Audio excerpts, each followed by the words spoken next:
All right, I want to welcome on a very special guest, writer for the Pitcher List and former Washington Nationals employee, my good friend Max Greenfield. Max, how are we doing? I'm doing great. Thanks for having me on. Of course, I figured I'd get you on to talk some baseball. Obviously, working with the Pitchers List, I work for the Nationals. You know a lot about the game, so kind of just jumping right in, 130 feet to the fire a little bit. What is the biggest surprise, either good or bad, so far this baseball season for you? I want to start. I'm a positive person, so I'm going to try and start on a positive note and say that the Royals are probably one of the funnest starts to the year. They just took, I believe, 3 out of 4 from the Blue Jays. They offense looks good. The pitching staff has been fine. They're obviously probably not this good. Definitely not a team that's going to win at 60% of their games for sure. But they're a positive surprise. Their offense, I think, coming into the season, I was like, maybe it's going to be like a solid offense enough, a middle of the pack offense. They don't have like a heavy hitter in there. Um, but they've been really positive, and they're definitely a team that I've looked forward. I'm glad they're playing well. They have a solid fan base. They don't really offend anybody. The most disappointing, and probably the one that has just caused the most frustration, maybe not because like I'm a fan of them, but just because they're so annoying to deal with, is definitely the Yankees being 5-10 is a shock. They're playing awful right now, just legitimately really, really bad. The offense is just not there uh, in the slightest.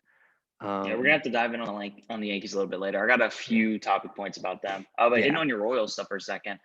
I mean, it's funny to look at the American League standings right now because it's like Red Sox, Royals, and I think what was it the Angels? Like it's like, oh, okay, these are the teams that are the leading the Mariners, division. the Is Mariners, the though. Mariners? Okay, that's Yeah, what it is. that's not going to hold up, but they're also a really pleasant Well, surprise. the East is gonna hold up. My Red Sox, they're gonna take the East. They're gonna win it all. That's I the Red Sox. remember They either finish first or last. I remember I told people, I was like, they could make the playoffs. And people were like, no way, look at that roster. I'm like, yeah, look at that roster. It's a Yeah, look at good the roster. roster. Like the Yeah. roster's good. Like it's a solid team. And they're like, if the pitching can hold up enough till Chris Sale gets back, like definitely that's a team that can make a playoff push. People are like, nah, I mean they only won like 26 games last year. And I was like, yeah, with half of their pitching staff just decimated. Like Right. they're they're Right. they're fine. They're fine. They got Uh, career worst years from JD Martinez, Rafael Devers. Now those guys are proving like, yeah, it was just a fluke. Like that was a bad season, especially JD Martinez. He has access to video again, and yeah, people who like doubted the Red Sox, I'm just like, you clearly are not paying very close attention. This is a very good team. I had them right around like 87 or so wins Yeah, that's last where I season. A put lot of them. people don't Yeah, realize this. Yeah, people don't realize this though. They had one of the best offenses in baseball last year. I think they led yeah. the MLB in at batting average, something like that last year. Like it's a good team. Then you add in, they picked up Pavetta, they picked up Richards. They have Erod back, which they didn't have last year. Chris Sale's going to be here eventually. Tanner Houck is like Evaldi's the real deal. Evaldi's a dude, Evaldi, man. He's a dude. yeah. That guy can pitch. Yeah, But I'm I'm sorry. with you. The Red Sox are a good team. I people who doubted them, I'm just sort of like, you clearly weren't paying attention. Well, a lot of the people I've interacted with that kind of disagree with the Red Sox stuff also think that the Blue Jays aren't going to be good this year. So that's kind of where their heads are at. To be fair, I guess in the reference to the Blue Jays after a couple games, I could understand if like their pitching has already been like kind of decimated out of their bullpen. I think 3 of their top 4 relievers are hurt. One, a couple of them could be hurt for like extended periods of time too. So that's, Kirby Yates is I think done for the year, right? And Yeah. then Julian Merriweather, last I read the timetable on him was unclear. And that hurts. Then their other replacement closer got hurt too. So, I get that. And their pitching was already like not solid to begin with, but they still got George Springer coming back at some point. And, trash cans aside, like George Springer's a great player. He's definitely going to help their offense. Kevin Biggio's gotten off to a slow start. Marcus Simeon's gotten off to a slow start. They'll be fine. Springer will come back and that offense will hit. I mean, Vlad Jr.'s been on an absolute torrid pace to start the He year. I looks mean, like the top prospect again. yeah, he looks like the guy who hit 400 in the minors at one point. Like he was always capable of this. He's just putting the ball in the air more and Exactly. seeing great success. But yeah, I mean, the AL East is it's just you have the Orioles and then you have like roster wise, the Yankees still have the best roster, But having the best roster doesn't mean you necessarily are you play the best. That doesn't mean anything, right? Things can happen, guys get hurt, other things like that. But the difference between the Yankees, the Rays, the Red Sox, and the Blue Jays is very minimal. Like there's not a massive amount of difference between those teams. All four of them are definitely competing for playoff spots. Yeah, definitely. I mean, I could tell you want to talk about the Yankees, so let's just jump into them for a minute. Kind of give you the floor. They're 5-10, ranked dead last in OPS. What do you think their biggest problem right now is? Do you think it's just a slow start, or is there maybe a deeper issue? I mean, they're definitely off to a slow start. It's 15 games. Teams go 5-10 in 15 games in the middle of July. Nobody knows this, but it's the early, beginning of the season. It's the first 15 games, so everybody's harping on it. I think people definitely overhype the issues of okay, they don't hit with situational, they don't hit with runners in scoring position. That's not really true. In the past 3 seasons, the Yankees have had a top 15 offense by weighted runs created and batting average with runners in scoring position. So they can hit in situations just fine. Like they're fine at that. In 2019, they were the best team at that, actually. And then, the infield defense is a legitimate problem. That was a problem last year. That was a problem going into the year. Gleyber Torres is not a shortstop. He's just Not at not all. he's not a shortstop. He can't play the position. They don't have a shortstop on their team. I don't know how much longer they give up or throw Gleyber out there until they just say, all right, Gio Urshela, you give it a try. We'll move LeMahieu to third and put Gleyber at second. And they're missing Luke Voigt, who is a great hitter. That hurts. But I think the other thing that I hear is oh, they're not getting any good starting pitching. Well, Jameson Taillon's coming back from not pitching in almost 2 years, right? That's So half their rotation too. yeah, Like half their rotation hasn't thrown any innings in the last two or yeah, three you're seasons. just this early in the year, you're gonna see some hiccups. You're gonna see some things just not working super well, and it's to be expected. But they're taking it slow with Taillon. He's still got great stuff. I think he can figure it out. Kluber, he's command issues are probably a little worrisome. And then Jordan Montgomery's been really good in his first 3 starts. He's kept them in every game. His second start against the Rays, he didn't have it.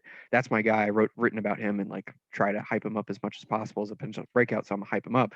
But his second start, he didn't really have his best stuff, and he still competed for 5 innings. His next start against the Rays, he was really good. He just made 2 mistakes or made a couple mistakes, and 2 of them got hit hard. That happens. But I would say that the pitching will come around, the offense will come around, but the infield defense it's a problem, and that needs to be addressed. Yeah, the Yankees of yesteryear, the Yankees of my youth, they would have traded for Trevor Story yesterday. It feels like a slam dunk fit. If George were around, per se. Right, Yes. right. The old wise tale. But what are your takes on kind of the Aaron Boone stuff? A lot of overreactions going on, so I kind of want to hear your thoughts on that. I think I think the maybe teams are a little spoiled because regardless of what happened with Alex Cora on the Astros or anything, he's a very good manager. His players really like him. His in-game decision making with the bullpen, I mean, it's never perfect. No manager is. Listen, Kevin Cash still makes mistakes. It's gonna happen, right? And that guy's all data all the time, and he still makes mistakes, which we'll get into. But Right. so no manager is perfect with bullpen management, but I mean, I would say the best managers in baseball are probably Rocco Baldelli, Kevin Cash, Alex Cora, Aaron Boone, Dusty Baker, right? Those are probably the Yeah, 5 best managers in baseball. I tend to agree. Yeah, if Boone's gone, none of those 4 guys are available, right? So he's not. There's no definite upgrade over him out there on the market, right? So I don't agree with getting rid of him anyway. But even if they were, who's gonna replace him, right? That's the question. Yeah. That's always the question of well, if you fire the guy, who replaces him? You want somebody better. Who's better? Well, Baldelli likes it with Minnesota, and he's not. They're not getting rid of him. He's a great manager for them. Cora just got picked up back by the Red Sox, and he's no manager ever is going from the Red Sox to the Yankees or the Yankees to the Red Sox. That's never going to happen. I think Cora's going to Ever. be around in Boston for a very long time. Yeah, I he's could good. legit see him retiring in Boston. Maybe But not because that doesn't really happen anymore, but he's going to be in Boston for a very long time. I would say for at least the next 5 years, I expect Alex Cora to be in Boston. And for a manager, that's a long time.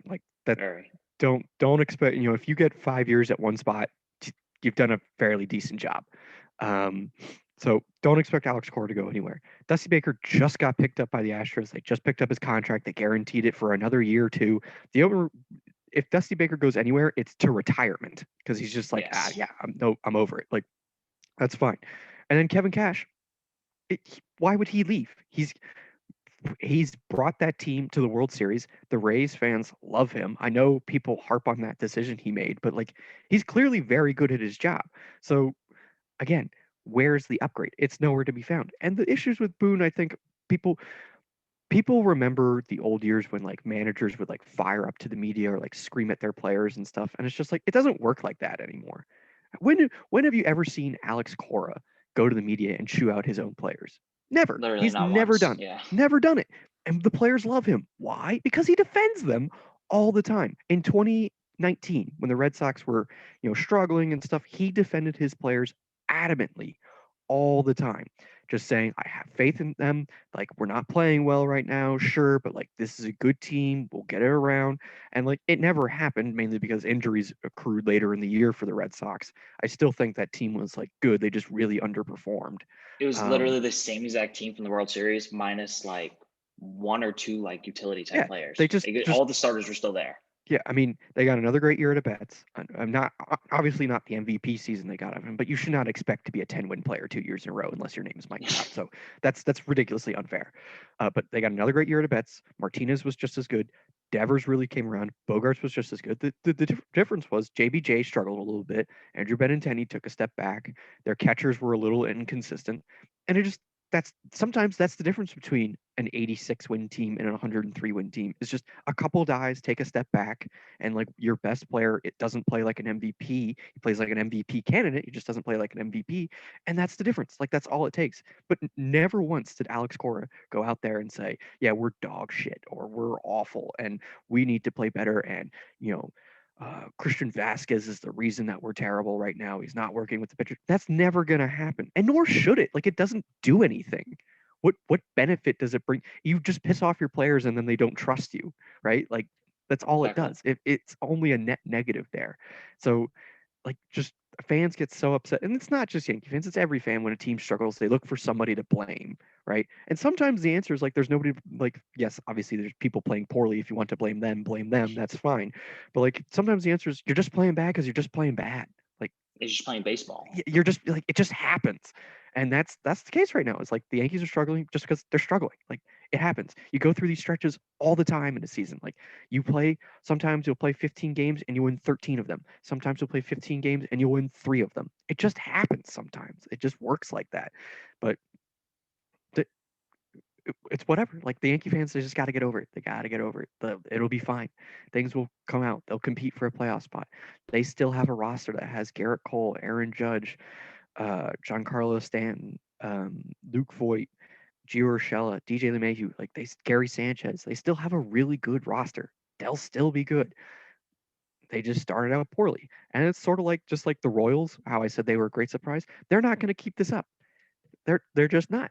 They're. It's great that they are. They started off great. I think it's great that the Mariners started off great too. Like that's awesome. They're not going to keep it up.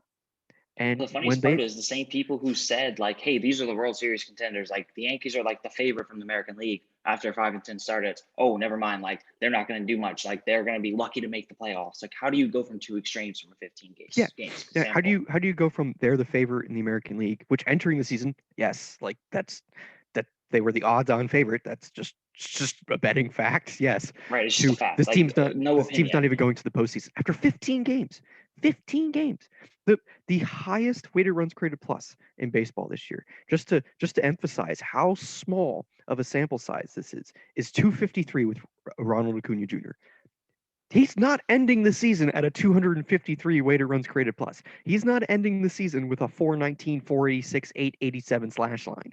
If he does, you can come back to this and I'll chew crow, whatever I got to do. But like, that's not happening, right? It's 15 games. It's such a small sample size. Relax, Yankee fans.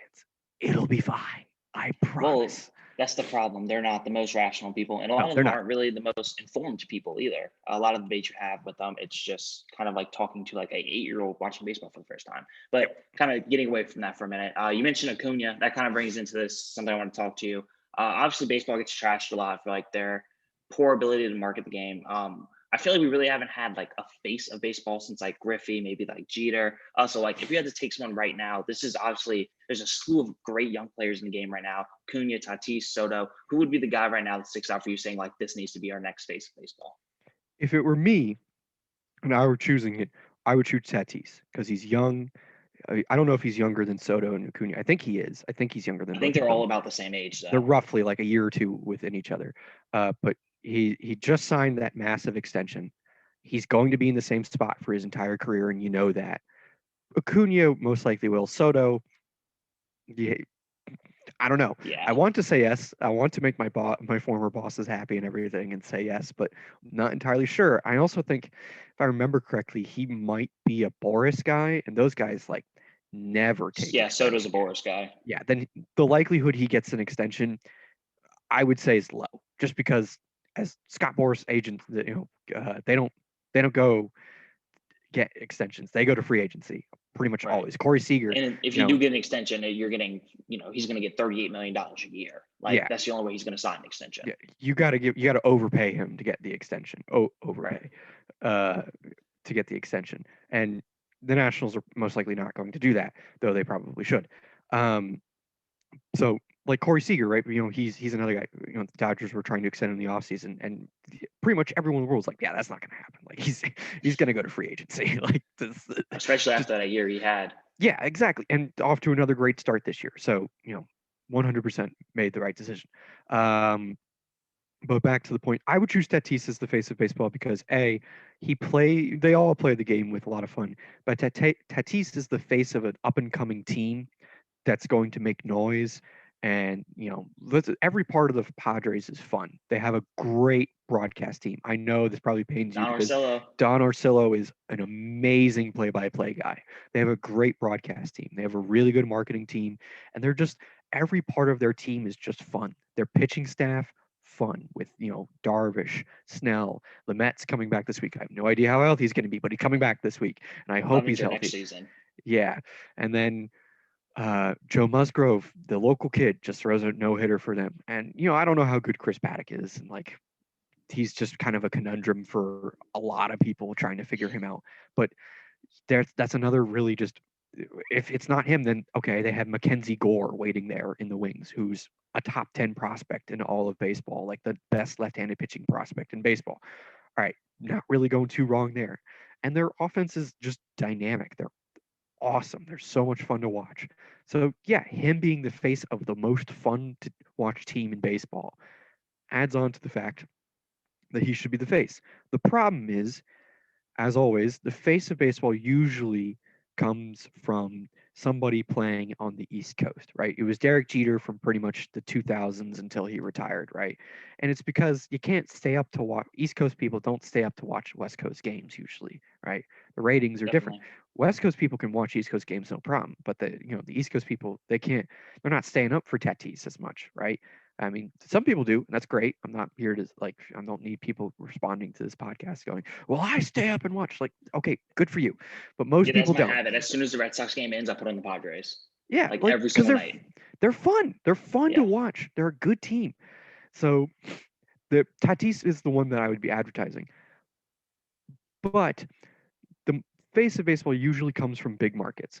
So like for a hot second there, I thought Mookie Betts might be the face of baseball, and he still might. He still could be because he plays in a really big market. But again, he plays on the West Coast, and he's really damn good. But He's I also thought got he a had a lot of better. talent all around him too, though, Yeah. that could kind of take away from him. Like Bellinger won an MVP. Corey Seager could probably win an MVP. Then you Yep. also have Walker Buehler who's coming up, and that it's just a stacked team. Their team's just silly. It's ridiculous. That's the difference is like Mookie Betts has other players of his caliber, right? Cody Bellinger's a top 10 player. Walker Buehler, Clayton Kershaw, Trevor Bauer, they're all roughly, top 10, top 15 at their position, right? Um, Corey Seager could be a top 10 player too. As you just said, that guy could win an MVP. He's really damn good, right? Whereas with the Padres and Tatis, right? It's Tatis, Machado, and then everyone else is like a tick down, right? He's clearly the best player on that team, and like there's not really anybody in his realm talent wise outside of maybe Machado, right? that's why on Boston, when I hate to bring this up to you, but when Mookie was on Boston, it was so clearly like Mookie was the best player and everyone else was a tier below. And that's why it like sort of helped of like he could be the face of baseball in Boston. He should still be there, but you know, lot of owners. factors into that. We don't need to get into that. But so then that brings me to like, okay, which are the big markets and who's like the best player on their team? So you have the Dodgers with Betts, right? That makes sense. Then, we go to the Yankees and Judge, and definitely after 2017, it looked like Judge was going to be the face of baseball because he had an amazing rookie year. The Yankees, they're the Yankees, right? But, Then he he hasn't missed every played. game ever. Yeah, he hasn't played. So it's hard to be the face of baseball when you don't play. So, Boston doesn't have like a clear cut star best player right now. So that kind of like takes him out. So that really leaves that window of the Juan Soto, Ronald Acuna, and Fernando Tatis guys to come in and take it, right? Like, there's no real, head above everybody else star in the big markets. So I can go out there and, if I play the way I play, I play great, and I play with the flair and the flash that I play with, then why is it not me? And I don't know who the best player of those three guys will end up being of Tatis, Acuna, and Soto. They're If all Soto just. played any defense, it would be Soto. But You're 100% right. Is like he if might end Soto up was being a a DH one day. if Soto played any realm of like above average defense, the answer is Soto because he's clearly got the best abilities as a hitter. Because I mean, his plate discipline is unmatched. I mean, he's one of the most At 19 years patient. old, it was unmatched. Yeah, it's crazy. So like definitely if he was a better fielder, it would be runaway Soto. But Acuna and Tatis was a great defensive player last year. I know it was a small sample size, but like his rookie year, his problem was he would just throw the ball away. And then he basically just said, "What if I stopped doing that?" And they were like, "Well, then you would be really good." And so that's what happened. So he's fine defensively. Acuna is a great glove in either center field or right field. He's very good. And now he's sort of developing that inability to swing outside of the strike zone that Soto has, that Acuna is developing that. And I hope he's okay. He got hurt in last night's game with some abdominal strain, is what I read, uh, which would severely hamper his MVP campaign, which would be terrible because that's who I picked to win the MVP. Just to bring it back to myself, always. Oh no, definitely. You got to plug your stuff, dude. Exactly. Clearly sarcasm for people who don't pick up on that. So, I would if I had to order it, I would go Tatis, Acuna, Soto. I think that's who I would say because Tatis is just he's sort of the mixture of both of them, and he just is on the most fun team in baseball. Yeah, I definitely see that. I think, given the fact that Tatis plays shortstop as well, I think you have to factor that in because that's one of like the biggest, like casual baseball fans are like, all right, who's a shortstop? Who's a shortstop? Because that's all you hear growing up. Like people, I go to school with people who they're like, oh, you like baseball? Well, I played shortstop when I was 9. I'm like, oh, okay, cool. Cool. I don't care, but cool. Right. But like also you see, you talked about the marketing team of the Padres. Last season, Tatis would hit a home run. The video would be on Twitter before he touched the plate. Like that's something the Red Sox, like it's like 4 innings later. Like you can't ever get them to add the videos, and that's part of the MLB's marketing problem. Padres really figured that out. It's really gonna help Tatis's case. And yeah, I definitely agree. I think Tatis is the option But out of I those. also think the difference is like Tatis wants the attention. He's like, yes, Yes. bring it. Like I'm willing to be this face. I want to be this face. I want people to love the game like I do. And he's open Mhm. about that, and that's great. Acuna and Soto are too. Like they're the same. Like they're like, yeah, go ahead, bring the attention. I'm okay with it. Like then everybody can just see how good I am, right? Like that's a great mindset to have as a player. It's not for everybody. Like as we were talking about with Corey Seager, he's relatively quiet. He's not a guy who's going to be a face of baseball, despite possibly being one of the 10 best players in baseball at a given time, just because he just doesn't want that attention, and that's fine. Like that's Mike Trout, right? That's Mike Trout. He is Yeah. undoubtedly the best player in baseball. The problem is, of course, that he's a quiet guy. He just is. And there's Like nothing wrong with that. That's just no, him. there's nothing wrong with that. People are like, they should market Mike Trout more. I'm like, what if Mike Trout just doesn't want to be marketed more? Like he does Yeah. these commercials, he shows up in these things. If they ask him to do something, he's there. Like he He's just pretty active on Twitter too. He yeah, tweets almost every single day. he But just I mean, he doesn't just doesn't like it. yeah, he He's just more doesn't into go on weather. podcasts. He doesn't go and do like interviews and stuff like that because he just doesn't want to. He says in the off season, like the off season's meant for me and my family. Yeah. How are you gonna get mad at him for that? Like oh, he wants to be a good dad. How horrible of a person Mike Trout is for wanting to be a good dad. Ugh, like damn. But yeah, so at one point, yeah, MLB needs to market its stars more by, as you said, like getting these clips out, showing off these highlights of all their players, not just specific people and everything like that. All the players that make these great plays and hit these home runs and everything, right? But sometimes some guys like they just don't want to be marketed, and then some guys shouldn't be marketed just because they're not the best people. So you got that issue too. That's a different conversation, though. Yes. For sure. But kind of talking about the Soto stuff, whenever you were like, the Soto also brings the hey, look at me thing. That was so relevant because that dude at 19, 20 years old hits a home run in the World Series, and he brings his bat down the line, hands it off to his first base coach. Because after Bregman did it, after the game, Bregman's like, yeah, I shouldn't have done that or whatever. And they're like, Soto, why'd you do that? He was like, I don't know, it looked fun. it looked like a cool thing to do. I wanted to try it. Yeah, like that's fun. awesome. I just remember I was so disappointed people's response, not people's, but baseball's response to that was just sort of like to shun it. And I was like, no, we should be. He literally just said Let the it kids looked play. cool. No, not like that. Yeah, that's the problem. Is like we talk about all this stuff, the the biggest case is like Tim Anderson, right? Tim Anderson is probably like the most like vocal and adamant player about being expressive in a on the field kind of way, right? That's Tim Anderson, and it's great, and I love it. I'm so happy that he does it because baseball needs that, and it needs Tim Anderson. But early when he first started doing that stuff, man, baseball did not have a good response to it, right? They were just sort of like, oh, that's so bad. You shouldn't be doing stuff like that. And he was just like, I'm gonna keep doing it, like, and you're gonna have to get used to it. People got to get used to it. You don't want me to bat flip? Don't throw me a pitch I can hit.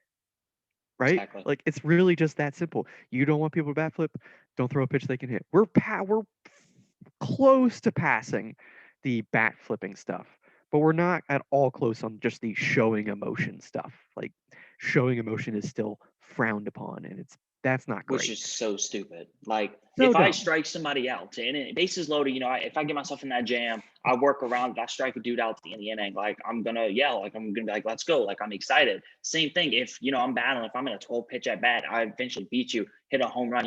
Maybe tie it up, take the lead. Like I'm gonna be excited.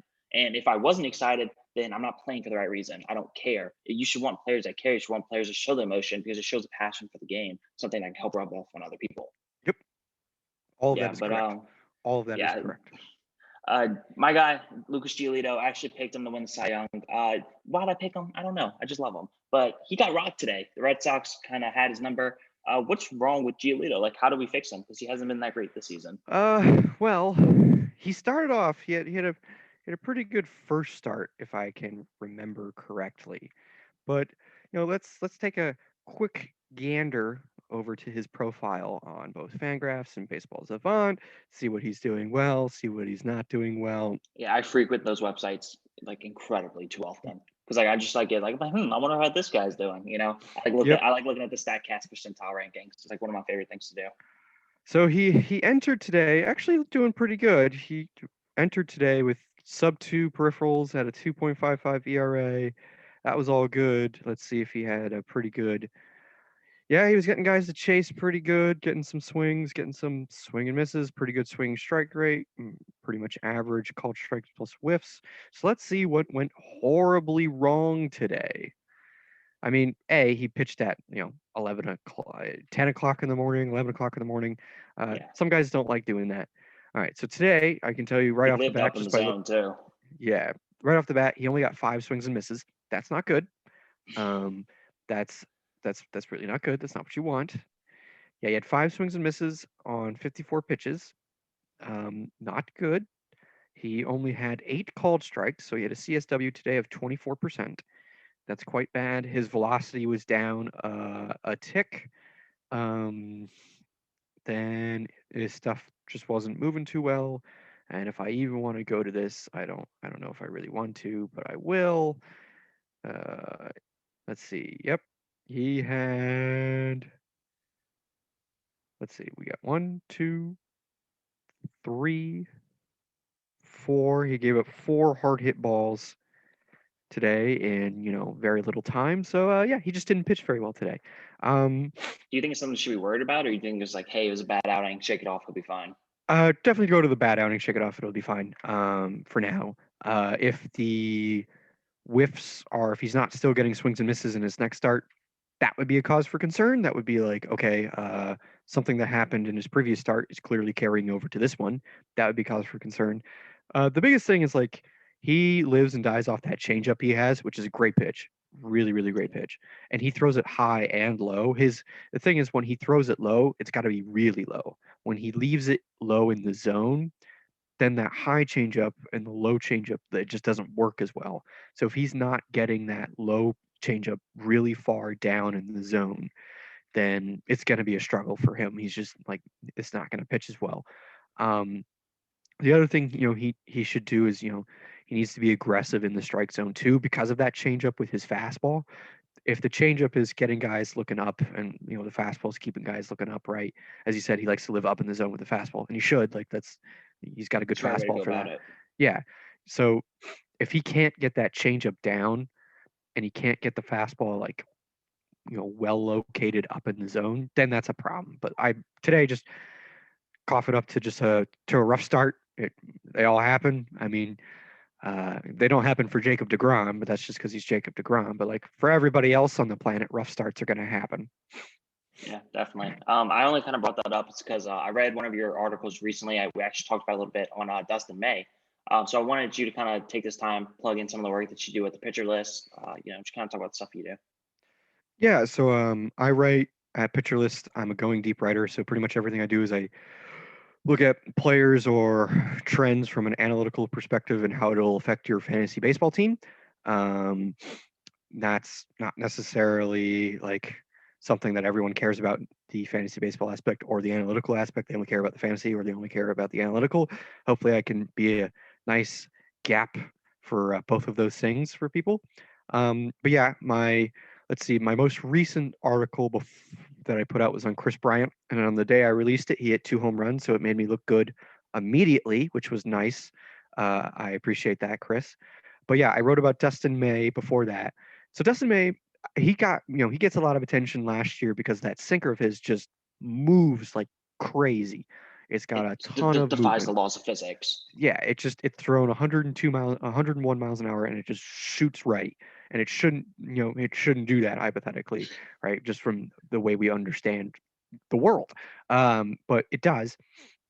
And so but last year he kind of got like pretty lucky. Like his ERA was mid twos, if I remember, but the rest of his peripherals were all over 4. Didn't have a stellar walk rate, didn't have like an elite ground ball rate either. Uh, he had a good ground ball rate, not an elite one, and he got no swings and misses. Like just didn't miss bats at all, and that's a cause for concern. As I said with Lucas Giolito, as long as he's missing bats, then things will be okay. He just wasn't missing bats today, and that happens.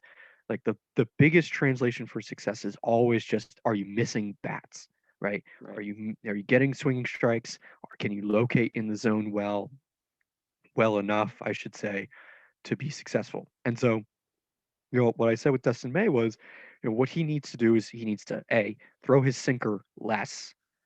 He threw it in 2020, if I remember correctly, about 51% of the time. Then he threw his cutter 25% of the time. Then he only threw his four-seam fastball about 4% of the time. That's just, I mean, he's got a really good four-seam fastball. He should throw it more. This year in his first 2 starts, he's thrown his sinker less, his four-seam fastball way more, his cutter less, and then his curveball roughly the same amount. I still think he should throw that curveball more. Last year it moved more like a slurve, and slurves are not always the best at getting swings and misses. It's just because the shape of them doesn't really translate well to like wonder. It's not like a sweeping slider, and it's not like a hard drop curveball. It's sort of in between, and it just doesn't like really work as well. So he developed a little bit more vertical break on his curveball by just he changed the spin direction on it. Probably it was just getting more vertical break on it. That's great. Throw it more. He'll get more swings and misses that way. Slowly phase in the sinker as more of a live on the edges ground ball pitch. Maybe get some called strikes. Maybe get some swinging strikes off the plate, but throw your four seam fastball up in the zone with life, and he'll be fine. So that's what he should do. He did that in his first start. He kind of went back to his old way in the second start. He did get, I think he's got I He's got 14 remember. strikeouts in Yeah, only he's 10 got he's innings. got 14 strikeouts so far, so he's definitely improving there. His K percentage is again minuscule sample has jumped by about 12% early. That's that's a good sign. Um, you want to keep it that way. So throw the curveball more, throw the fastball up in the zone more. The sinker, use it on the edges of the zone. Don't try and throw it in the middle of the plate unless you're looking for a ground ball, which is fine if that's what you're doing. Like it's a really hard pitch to elevate because it runs so much. But he should, if it were me, I would be telling him like fastballs up in the zone, sinkers when you need a ground ball, keep it on the edges of the zone, and then throw your curveball down and out of the zone with as much vertical break as you can get. And that'll lead to more swings and misses. He had a changeup, he barely throws it, he cut it out. His cutter is okay. It's good enough to get swings and misses and good enough to get some weak contact to lefties. So keep that in there too. But yeah, I mean, that's what I did with for Dustin May is what I do for a lot of pitchers is I just sort of like figure out what they do well, what they should do to improve, what they don't do well, and what they should stop doing. So that's what I do for pitcher list, and then for offense is just like seeing who's off to a hot start and what's feeling it. Yeah, that's very interesting stuff. Like I'd love like some of your takes on it. And as you pointed out, it's pretty tough whenever you're a sinker ball pitcher who's not getting ground balls. And Yeah. it's very hard to pitch in this league if you're not getting ground balls and you're also not striking anybody out. Yep. Those doesn't really work well together. But I was just gonna say, if you're a pitcher, the way to succeed: get swings and misses, get ground balls, get weak contact. You do two of those three things well, you'll be a really good pitcher in this league. Definitely. But you talked about it. Let's kind of jump into some analytic talk. I want to get your thoughts on the Blake Snell Game 6 saga. Everyone kind of uses this as a way to destroy advanced analytics. But if you actually looked at the numbers, the decision really didn't make sense analytically either. So basically kind of a long way to ask like what your thoughts on were that. But if I may interject before I even like let you answer, it kind of felt like, even though it just felt stupid in the moment, it kind of felt like Kevin Cash was like, you know what? I think it was Nick Anderson. He said, Nick Anderson's been my guy, has been my best pitcher all year. This is the biggest spot in the game. I want to go to him right now, regardless of how Snell is pitching. Yeah. I mean, so there are a variety of factors at play here. So the first, what I want to do is like, let's talk about the game. Let's talk about his previous start in the World Series, actually. He had a no-hitter going through the first 4 1/3. Then when he lost the no-hitter, he completely unraveled. So, and that is Snell's MO, is like he can be pitching great, and then when one wheel comes slightly loose, everything comes loose. He just falls apart fast. He does that.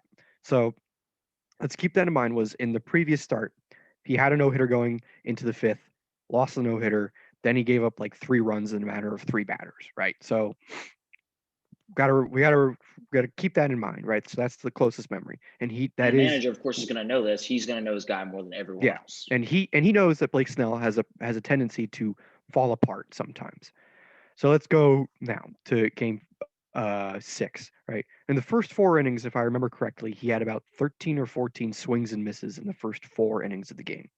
And so he was absolutely dealing. He made a great offense look bad, really bad. And so then the 5th inning comes around and he only gets 1 swing and miss in the inning. After his previous low, I think, was like 3 or 4 in an inning at that point. So like I said, really dealing in the first 4.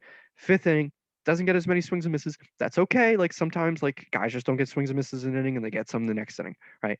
Okay. Then he gives up, he gets a 1 pitch out or something like that. And then he gives up a hit to Austin Barnes in the first 3 pitches or 4 pitches of the inning, right? Again.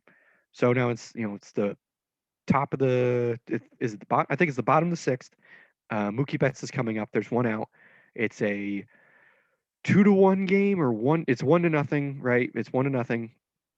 And Kevin Cash has this decision in front of him. I have Blake Snell, who's been absolutely dealing today, but I have Mookie Betts, who historically crushes lefties, just destroys them. He hasn't this year, but it's a really small sample size. He normally crushes lefties, right?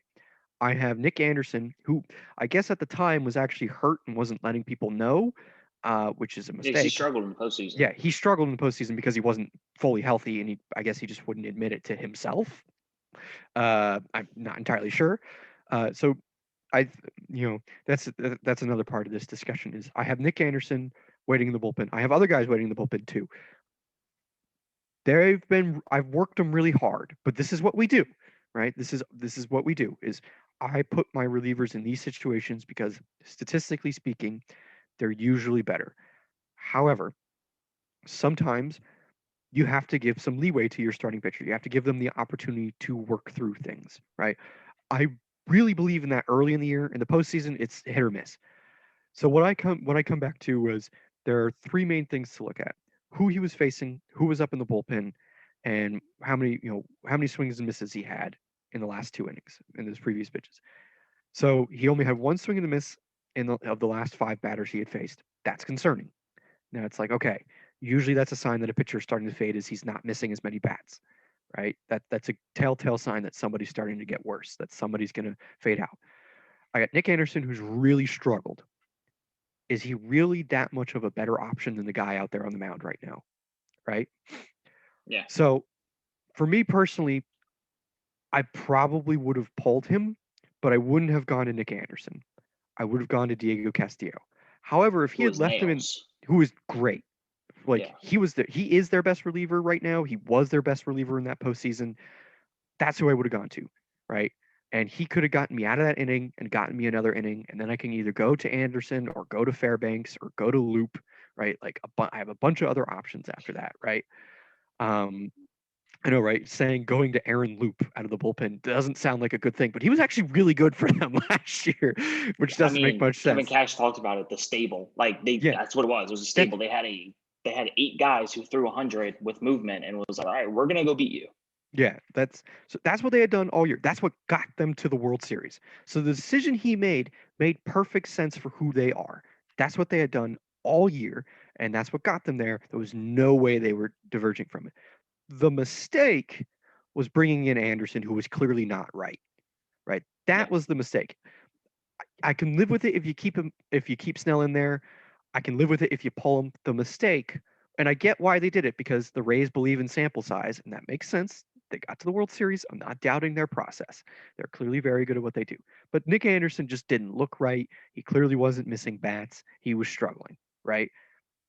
The mistake was going to Anderson. They should have gone to Castillo.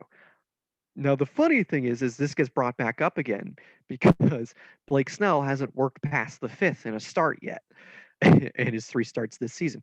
Now, take it with a grain of salt. He admitted himself that he usually doesn't work into the fifth inning in his first couple starts of the year, and he's working through things, and that's what he has to do. So take it with a grain of salt.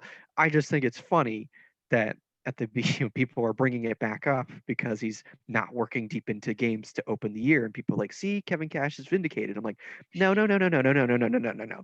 Like that decision was fine to pull him. It was the decision to bring in Anderson. But him pitching poorly now does not vindicate that decision. Like the vindication just comes from the fact that that's what they did all year. And that's what they've done the last 2 years. That's what they're doing again this year. And it worked up until that point, right? That's the The crazy vindication. part was, yeah, the crazy part is if you look at Snell's career numbers, OPS through times in the order, once it's the third time, it really doesn't change that much. I think it jumps from like 750 to 780 ish. Like that's not enough for me to say, hey, I'm taking out my guy there. But what is enough maybe is, hey, Mookie Betts is the go ahead run. He's at the plate right now. Snell's starting to fade a little bit. Maybe it's time to go to our bullpen, who we trust a lot. It's a very good bullpen, Yeah. and live to see another game tomorrow. Because, and like you said, I think the game 2 of the World Series, that has to play into the effect. They say, hey, Snell was dominant for that too. And then all of a sudden he started to fade and then it came crashing down. Do we really Yep. want to let him pitch to Mookie here? Now, I probably still would have kept him in, but if I'm taking him out, I'm not going Nick Anderson there, just like you said. Yeah. I think again, I'm fine with like leaving him in there. The mistake was going to Anderson. He just wasn't right. Definitely. He just wasn't there. And like that's again, that happens sometimes. That happens. Like I think he's on not the 60 everyone day right now too. yeah. He just wasn't right. He just clearly he wasn't healthy. He showed up to camp, wasn't healthy, and they're like, when this happened, they're like, well, it was probably stemming from last year. I was like, ah, geez, I wonder what caused it.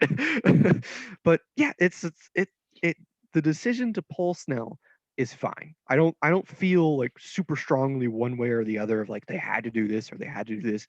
I feel strongly enough that the wrong decision was not bringing in Castillo. That was the wrong decision. Definitely. That's the one I feel strong about. Is like bringing in Anderson was the wrong choice. Pulling him, keeping him. I don't know if it made that much of a difference. I also think that we all blow this way out of proportion too. That the actual real issue is that their offense scored one run. keeping the Dodgers to 1 run or less is almost impossible. Almost impossible. I mean, That we just talked about wasn't it going to earlier, happen. right? Like that team's too talented. That roster is too like. Even their bench guys, like they could go out there. You could play the game with like take out their top 5 and put their bench in. They're still gonna be a very good team. Yeah. So you have to be able to put up runs. They had Austin Barnes in their lineup, and it's still a great lineup. No offense to Austin Barnes. He's a great defensive catcher, but that man's not a great hitter. But they're still a great lineup when he's in it. And they still have, like you said, they got, what's his name? Uh, is it Rojas? Is that his name? Wait, what are you talking about? Need some context. Their backup, like third baseman, first baseman. I don't know.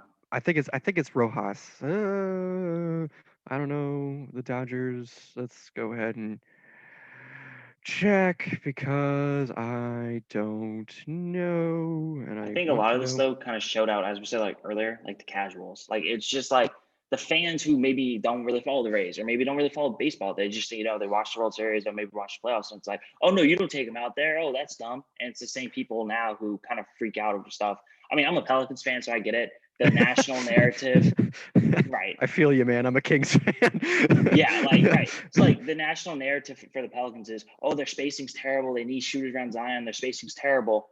They have like the number 2 offensive rated team since I don't know January. Like it's not spacing, it's defense. But you can never anybody that's not a Pelicans fan, people that don't watch the game, they don't know that. They just watch ESPN and they say, oh yeah, analytics are killing baseball. Or no, analytics, like they're good for baseball. And like that's all they ever see. They see Skip Bayless or they see Stephen A. Smith talk about it. And let's be honest, those guys don't watch baseball. No, they don't. Like it's just they chime in every now and again, and that's what they do. But no, they're and the guy's name, my bad, was Edwin Rios. Edwin Rios is on Yes. their bench, and that guy can rake, and Yeah. he's on their bench. That's just how good right now this season. I know it's only 83 plate appearances, but he has 145 weighted runs career plus, and that's on their bench. That's on their bench. That's how good of a Gavin team they Lux have. didn't even play last year. Yeah, and he's now on the IL, but like Gavin Lux was again at one point in time the number 3 overall prospect in baseball behind Fernando Tatis Jr. and Vladimir Guerrero Jr. That was the guy That's just behind silly. them. Like they're just stacked. Cody Bellinger was hitting 7th for them last year. 7th. The guy who won The the year after winning the MVP. MVP. Yeah, in the previous year was hitting 7th in their lineup, and you want the Blake Snell and the Rays to hold that lineup to less than a run? There's your problem. Like, forget the decision to pull him. The offense just didn't get it done. They Definitely. lived and died by the home run, which is the way you win in the playoffs. They lived Whoever and died hits by more Randy home runs. Rosarena. Yeah, whoever hits more home runs in the playoffs, if I remember correctly, won like 78% of the games last year. Sure. Yeah, like whoever hits more home runs wins the games in the playoffs. That's just how it works. The Rays just didn't hit any home runs. Why? Because the Dodgers are a great pitching staff, and you have to match that. This is all just coming around and say the Dodgers are a great team, and we are probably not appreciating how good they are. No, we're not. No, They're we're just definitely not. I mean, this legit could be the most talented roster that we've seen in I don't even know how long. Like yeah. since when baseball had like 10 teams and like half of them played for the Yankees. Like that's probably the last time we've seen rosters this rich. And a lot of times, as a Red Sox fan, a lot of people like, oh, we won it because they went get Heimblum, which I'm sure you're a big Heimblum guy too. Yeah, Heim's very good at his job. He's very, very good at his job. Well, Red Sox fans like to say, oh, we want to be Tampa North. And Time's like, no, I want to be Los Angeles East. Like, I want to be the Dodgers in the East. Like, that's who we're building here. All these guys come from ones with the Heimblum, James Click, right? They come from Friedman. Tampa Bay, right? They come from Neander, right? Who trained who was Neander's number 1 disciple? The guy who's running the Dodgers right now, and Andrew Friedman. Everyone just stems from Tampa Bay, but the Dodgers just said, what if we took Tampa Bay's model and actually spent money? Like we actually tried to spend money. What would happen? We're seeing it. We're seeing a perfectly run organization. This is what the best run franchise in sports looks like. This is what I agree. Like there's not a team that's run better in all of sports. All of sports. I don't want to hear people say, well, the Lakers or God. which definitely not. Or like, well, the Chiefs, and it's like, no, it is the Dodgers. They have perfected baseball player development, baseball, analytics. They have perfected everything about it, and that's why they're so good. Like Yeah. Again, when people say, "Oh, we're just trying to be Tampa Bay North," that should be a compliment. I Oh, see I this all the agree. time where fans say, "Well, we can't out analytics the Rays, okay, so we just don't try." Like it's not about out analyticsing them, but they're just sort of like, "Oh, so they're like, wow, if we're not as good with the analytics as the Rays and the Dodgers are, we shouldn't use it." No, the answer is to get as good as they are with it. That's what will Right. lead to wins. Like the answer is not use less. The answer is use more. Be as good as they are with it. Figure out what makes them so good. And the biggest thing that makes the Dodgers so good, I think, is that their players know it. Their Mm. players understand the data. A lot of them go to driveline like places. A lot of them train at driveline. A lot of them understand that data. And guess what? They've understood that data since they've been in the organization, since they came up. These younger guys, anyway, not the Right. Clayton Whenever you're Kershaws or 18 years old, yeah, they're teaching you. the, Like they're trying to right when get you you get there.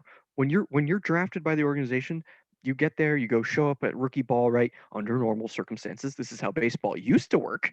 Was they would go to rookie ball and stuff, but COVID and everything, and the axing of the minor leagues, which is again another topic for another day. Uh, they would show up, and the Dodgers do this so well is they have a coach whose their entire job is to just know the data and explain it to players, explain what they do well to players. They work with their pitching staff, they work with their pitching coach, they work with their hitting coach, they work with the manager and just sort of explain what these players do well.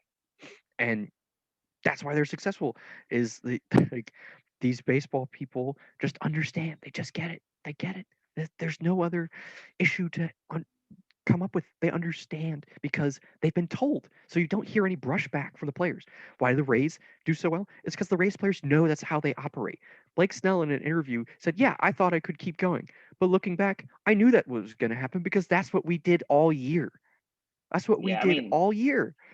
the crazy It, part is you were like, teams are saying like, oh, we're not going to be as good as the Rays or whatever. So why even use analytics? My thing is the Yankees can't outspend the Rays here. They can't devote those resources to Tampa, the team that has, it, the lowest outside of like the Marlins, like almost every team in baseball should be able to put up the same amount of money in analytics as the Rays. There's no reason there's why no you can reason have an not to. excuse. There's Right. no reason not to. Doesn't mean that you'll be as good as they are. What makes the Rays so good is I've met people who work for them and everything. They just try anything. If you come up with an idea, they're like, "Oh, let's give it a shot," right? Their and that's because they don't spend money. That's what they They feel have like to they do. have to. Yeah, Yeah. they say we have to do these crazy, stuff because that's our competitive advantage. Is that we do try anything because we don't spend money.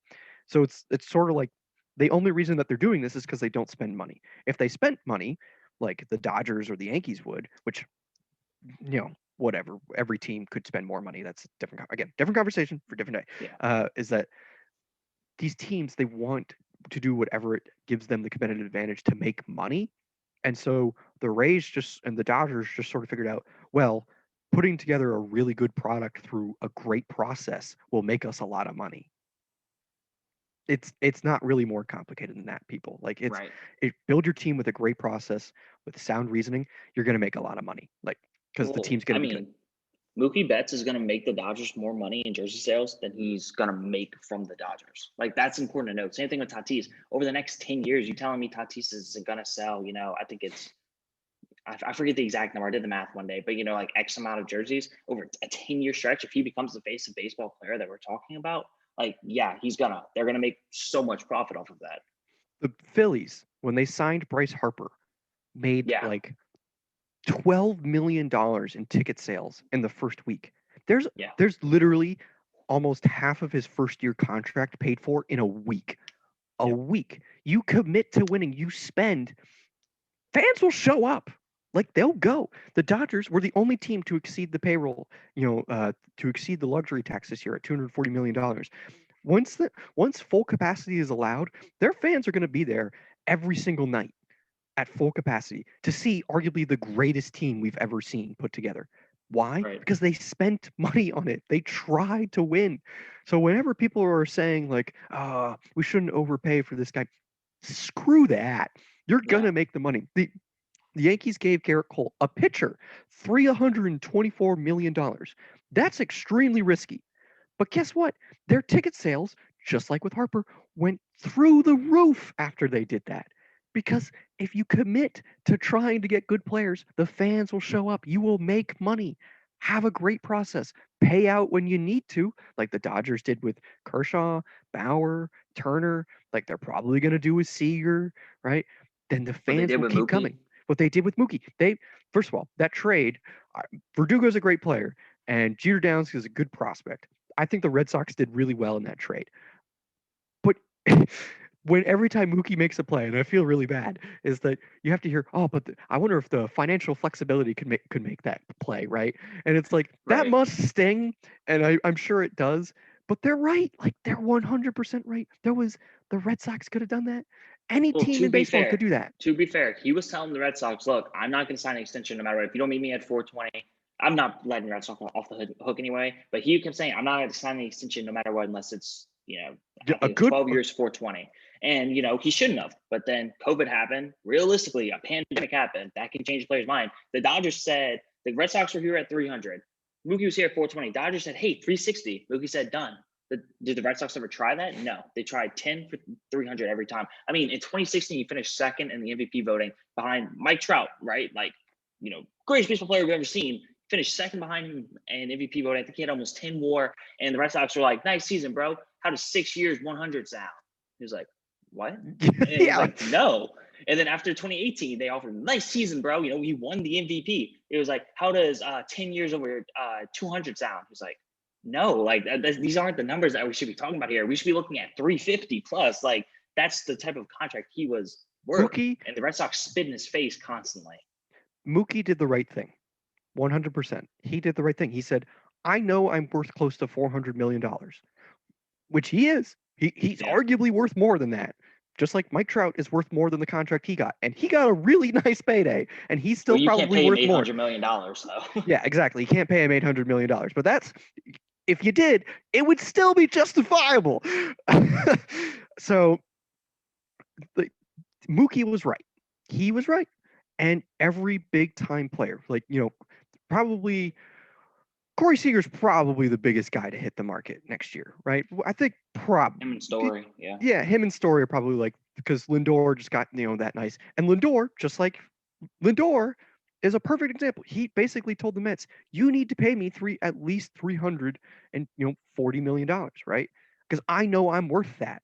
I know I'm worth that to you." And again, as soon as he signed that extension, Mets ticket sales they shot up, jersey sales shot up.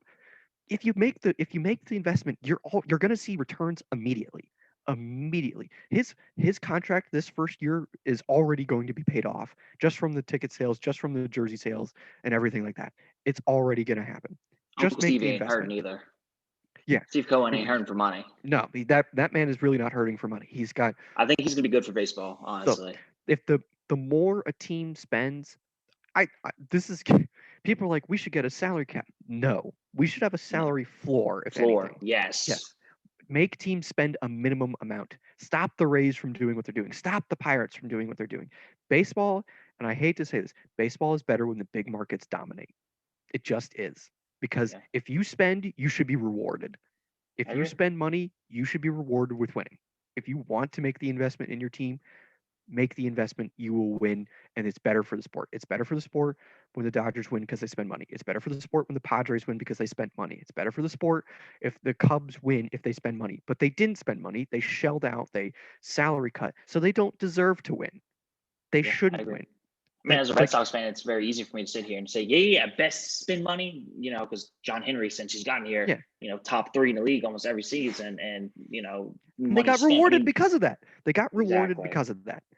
I mean, The even Red this season, they're Sox 207 million.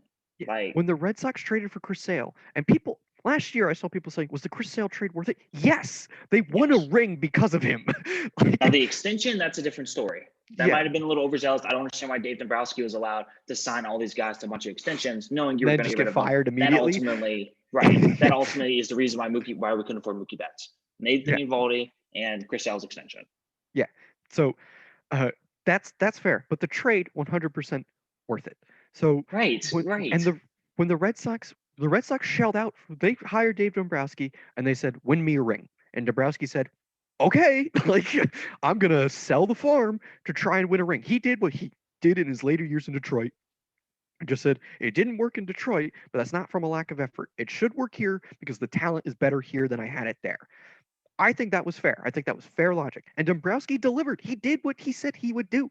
And then they fired him for it. And that's bogus. But now he's back in Philly and like immediately goes there and he starts to spend money and everything. And it's like, oh, look at that. After they cried poor, which is again. Yeah, definitely. The owner's crying poor just pisses me off because it's like you're lying and we Yeah, know open you're up the lying. books because you refused to do it last season. Open them up, let us see. So this all goes back to the greater point. If you spend money, people will come, you will be rewarded, you will win, and it'll be worth it. It'll be worth it. The Red Sox and Yankees fans, if they don't succeed, they know they're gonna blame Aaron Boone or Alex Cora or Chaim Bloom or Brian Cashman. No, the real answer is you blame John Henry or you blame Hal Steinbrenner because they just didn't spend enough when they had the opportunity to do so. The Red Sox, I actually really liked the Red Sox offseason. I thought they did a lot, but there was no reason to not sign George Springer. No, from a fan perspective, the reason why is just from our psycho fans. They would have said, "Oh, so you couldn't sign Mookie, but you got George Springer now?" Like that's how it would have happened. I 100% get you, but from a baseball perspective, right? Yeah. They need I feel it. George Springer. I think the on move the Red is Sox. going to get Trevor Story this offseason. I think that's what they're trying to hook up. Move Bogarts to third, Devers DH. Does that mean Xander's off shortstop? Because I need Xander Bogaerts off shortstop. He's just not a good defensive shortstop. He's a great hitter. He's a really good hitter. That's kind of the rumor that Chaim loves Trevor Story, and that the thought process is to move Xander either to third or Jeter Downs is coming up, so he's probably playing second. So Xander playing third, and then Devers maybe to a DH role or to a first base role. I wouldn't hate Xander in the outfield either because he can move around well. Yeah, he's pretty quick. Yeah, but it's just watching that man play shortstop is tough. It's just tough. It's just tough at times, and that's not. He's gotten a little better. He has every year his DRS improves, which is good. It's just it improves from -12 to -9, or which is like it's improvement, but it's like still not great. But yeah, if that means Xander Bogaerts is off shortstop, that right there will improve their team. Trevor Story would be a really good fit too. Like that's it because they I think he fits lineup well. He's a very good defender. Yeah. Like they got perfect. lefty, and he's not staying in Colorado. Yeah.